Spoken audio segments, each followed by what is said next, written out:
Good morning ပါဒီနေ့ကတော့ရှင်းနေရပဲကားလေးမရှိစိုက်ကယ်လေးမရှိနော်မလေးရှားမှာဒီနေ့က holiday ဖြစ်ပါတယ်ဒါပေမဲ့လည်းကျွန်တော်တို့ရဲ့ရောင်းရတော့မပိုက်ဘူးဆိုတော့လေဒီလောက်ကဆင်းရတာပေါ့နော်တိတ်ဆိတ်နေရပဲငဲ့အတန်နေပဲကြားရတယ်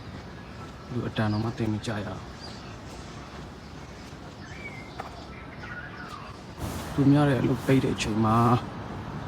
အလုပ်ဆင်းရတဲ့ခန်းစားချက်ကတော့တိတ်တော့မကောင်းဘူးပေါ့နော်အားလုံး morning ပါလို့နော်နေလည်းမထွက်သေးဘူးနေလည်းမထွက်သေးဘူး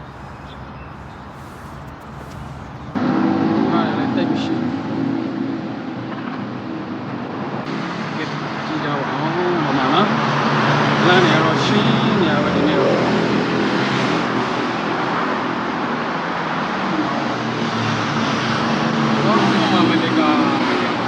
Wow, so beautiful.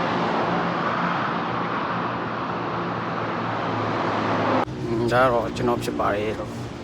morning တော့အားလုံးတိတ်ဆိတ်နေတာဒီနေ့လမ်းလျှောက်နေပါတယ်ကိုချောက်ကိုတော့ဒီကတော့ကိုရီဖြတ်နေကြတိကျင်းကုန်ပေါ့နော်တင်ကြိုင်ကောင်းကနေဖြစ်ပါတယ်တော့တင်ကြိုင်ကောင်းနော်ဟုတ်ကဲ့မောင်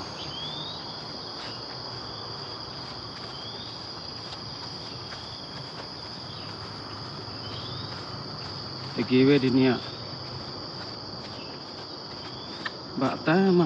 မချရအောင်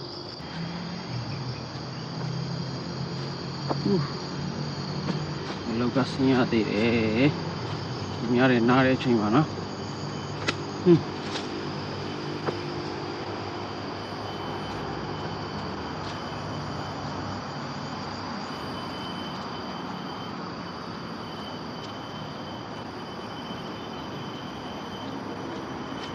ဒီလမ်းကိုသတိရကြတယ်မလား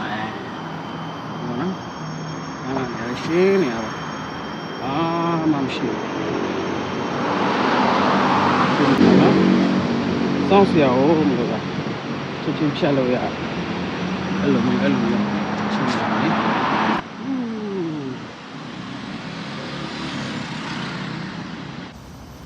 ဆိုတော့နော်အားလုံးပဲကောင်းသောနေ့ဖြစ်ပါစေအလုံးနားတဲ့သူတွေနော်တိတ်မပြောချင်အလုံးနားတဲ့သူတွေနော်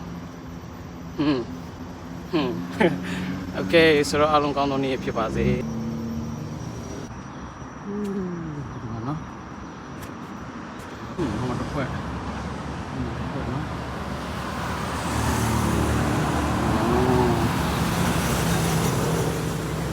လမ်းနေသွားမှာโอเคအားလုံးတော့ပါ